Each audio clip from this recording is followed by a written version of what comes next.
एक चीज कभी मत भूलिएगा, हमारा घर का मंदिर ये केवल 4 दीवारी नहीं, बल्कि हमारी श्रद्धा, विश्वास और सकारात्मक ऊर्जा का ब्रह्म केंद्र। लेकिन क्या आप जानते हैं, पूजा मंदिर में रखी घंटी, देवी देवताओं की मूर्तियां और जलते दीपक के साथ कुछ अज्ञात और अनजानी गलतियां ऐसी होती हैं जो अगर हो गई तो आपकी किस्मत का पहिया उल्टा घूमने लगता है।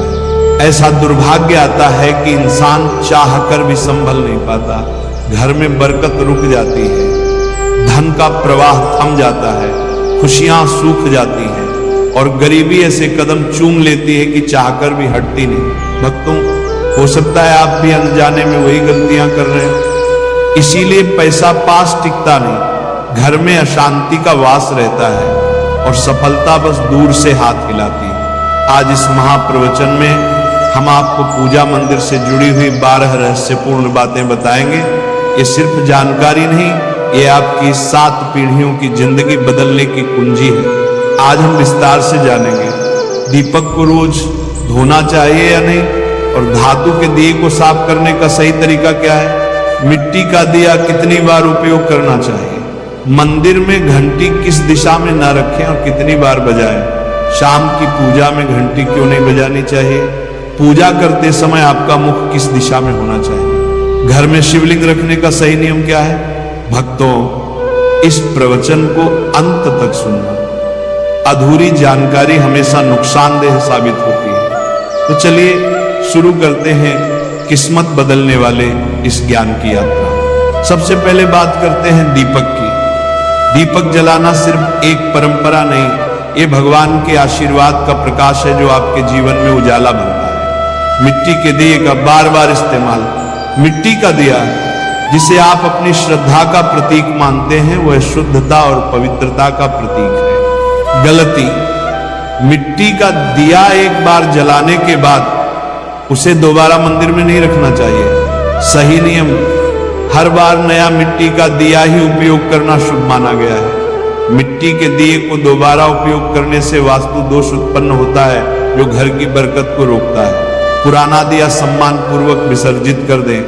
आप पीतल या तांबे के दिए इस्तेमाल करते होंगे, ये शुभ और सुंदर होते हैं, लेकिन इनकी शुद्धि उतनी ही जरूरी है। अगर आप इन्हें हफ्ते में केवल 1-2 बार साफ करते हैं तो ये पूरी तरह से शुद्ध नहीं हो पाते, इन पर नकारात्मक ऊर्जा का जमाव होने लगता है। सही नियम, इन्हें रोज धोकर साफ करना चाहिए। संभव हो तो गंगा जल की कुछ बूंदों से इन्हें पवित्र करें। रोज शुद्धि करने से घर में सकारात्मक ऊर्जा चारों ओर फैलती है जो धन और शांति को आकर्षित करती है। एक साथ 2 ऊर्जाओं का मिश्रण, पूजा करते समय दीपक से जुड़ी एक और सूक्ष्म गलती होती है। पूजा के समय एक साथ 2 दीपक, खासकर तेल और घी के दीपक पास पास न जलाएं। दोनों की ऊर्जा अलग होती है और ये पूजा की शक्ति को कमजोर कर सकती है। सही नियम, वास्तु के अनुसार घी का दीपक बाएं ओर ईश्वर के दाएं और तेल का दीपक दाएं ओर ईश्वर के बाएं रखना शुभ होता है। इनके बीच थोड़ा अंतर रखें ताकि वातावरण में संतुलन बना रहे। घंटी का महारहस्य और मंत्र शक्ति। अब आते हैं घर के मंदिर की घंटी पर। घंटी की ध्वनि वातावरण की नकारात्मक ऊर्जा को तुरंत नष्ट करती है, लेकिन इसका गलत उपयोग विपरीत परिणाम देता है। घंटी को गलत दिशा में रखना, घंटी की ऊर्जा को सही दिशा चाहिए। गलती, इसे कभी भी दक्षिण दिशा में न रखें। दक्षिण दिशा यम और मृत्यु की मानी जाती है, इसलिए इस दिशा में घंटी रखना अशुभ माना जाता है। सही नियम, घंटी को हमेशा पूजा स्थल के पास या मंदिर के प्रवेश द्वार पर रखें। सबसे शुभ घंटी वह होती है जिस पर गरुड़ की नक्काशी हो, जिसे गरुड़ घंटी कहते हैं। घंटी बजाने की गलत संख्या, घंटी बजाने की संख्या में भी एक रहस्य छिपा है। भोग लगाते समय घंटी को 5 बार बजाएं। ऐसा करने से भगवान भोग को जल्दी स्वीकार करते हैं। पूजा के दौरान घंटी को जोर जोर से या लगातार नहीं बजाना चाहिए। सिर्फ 3 बार बजाना ही उचित है। ये संकेत है, प्रभु मैं आपकी शरण में हूं। प्रवेश बाहर निकलते समय, मंदिर में प्रवेश करते समय ही घंटी बजाएं। बाहर निकलते समय घंटी बजाने की कोई आवश्यकता नहीं होती। शाम की पूजा में घंटी बजाना, भक्तों, ये सबसे महत्वपूर्ण नियम है जिसे अक्सर लोग नजरअंदाज कर देते हैं। गलती, शाम की पूजा खासकर सूर्यास्त के बाद में घंटी बजाना। सही नियम, घंटी को सुबह की पूजा में ही बजाना शुभ माना गया है। शास्त्रों में माना जाता है कि शाम के समय देवी देवता विश्राम करते हैं। इस समय घंटी बजाने से उनके विश्राम में बाधा आती है, जिससे पूजा का पूर्ण फल नहीं मिलता। शाम को केवल आरती की ध्वनि ही पर्याप्त है। वास्तु और शुद्धि के 6 महा नियम। अब हम उन 6 महा नियमों की बात करेंगे जो आपके पूजा घर के वास्तु और आपकी किस्मत पर सीधा असर डालते हैं। नियम 7, पूजा की दिशा और आसन। पूजा करते समय आपका मुख हमेशा पूर्व दिशा की ओर होना चाहिए। ये दिशा सकारात्मक ऊर्जा से भरी होती है। आसन का नियम, भगवान का आसन हमेशा आपके आसन से कम 10 इंच ऊंचा होना चाहिए। आपका आसन भगवान के आसन से ऊंचा न हो, इससे विनम्रता और आदर बनी रहती है। नियम 8, बासी फूल और गंदगी।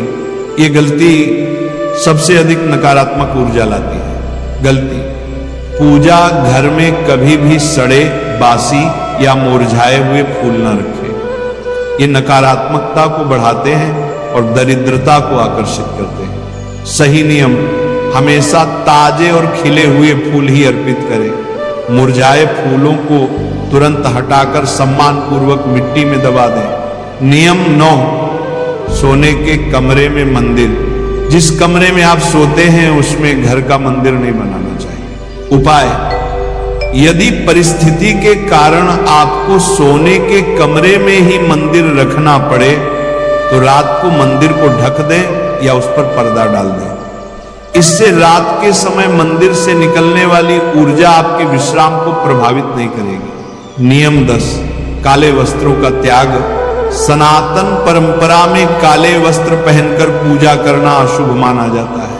कारण, काले वस्त्र मन में भारीपन और नकारात्मक भाव लाते हैं जो पूजा की ऊर्जा को कमजोर कर देते हैं। सही नियम, हमेशा शुभ और हल्के रंग के वस्त्र पहने, पीला, लाल, सफेद, ताकि मन में शांति, पवित्रता और सकारात्मकता बनी रहे। नियम 11, टूटी मूर्तियां और अधिक तस्वीरें। मंदिर में वस्तुओं का संतुलन अत्यंत आवश्यक है। टूटी मूर्तियां, भगवान की टूटी हुई मूर्तियां या फटी तस्वीरें पूजा स्थान से तुरंत हटा दें। टूटी मूर्ति पवित्रता को कम करती है। एक ही रूप, किसी भी देवी देवता की एक ही तस्वीर या मूर्ति रखें। एक से अधिक तस्वीरें ऊर्जा का संतुलन बिगाड़ सकती हैं। नियम 12, शिवलिंग रखने की सावधानी। शिवलिंग घर में अत्यंत पवित्र माना जाता है, लेकिन इसके नियम कठोर हैं। दिशा, इसे हमेशा उत्तर या पूर्व दिशा में रखें। स्थान, शिवलिंग को स्वच्छ और शांत स्थान पर ही स्थापित करें। इसे शोरगुल या गंदे स्थान पर कभी न रखें और शिवलिंग पर नियमित जल चढ़ाना आवश्यक है। भाग 5, उपसंहार और अंतिम संदेश। भक्तों, ये बातें छोटी लग सकती है, लेकिन इनका असर आपकी किस्मत पर गहरा पड़ता है। पूजा पाठ हमारे जीवन का सार है। छोटी छोटी गलतियों को सुधार कर आप अपनी पूजा को कई गुना अधिक फलदायक और प्रभावी बना सकते हैं। यदि आपको लगता है कि आपके जीवन में बरकत नहीं आ रही, पैसा टिक नहीं रहा या अशांति बनी रहती है, तो इन 12 नियमों को आज से ही अपने जीवन में उतारें। एक भक्त ने परसों ही पूछा था, गुरुजी मैं रोज पूजा करता हूं लेकिन फल क्यों नहीं मिलता, उल्टा नुकसान ही हो जाता है। उत्तर यही है, आपने ज्ञान अधूरा लिया इसलिए फल पूरा नहीं मिला। आज आपने इन सभी रहस्यों को जाना है। इन नियमों का पालन ही आपके जीवन में भगवान की कृपा को स्थायी बनाएगा और घर में सकारात्मकता का प्रवाह निरंतर बनाए रखेगा। दोस्तों, इसी के साथ आज का सत्संग समाप्त होता है। जय श्री राम, जय माता दी।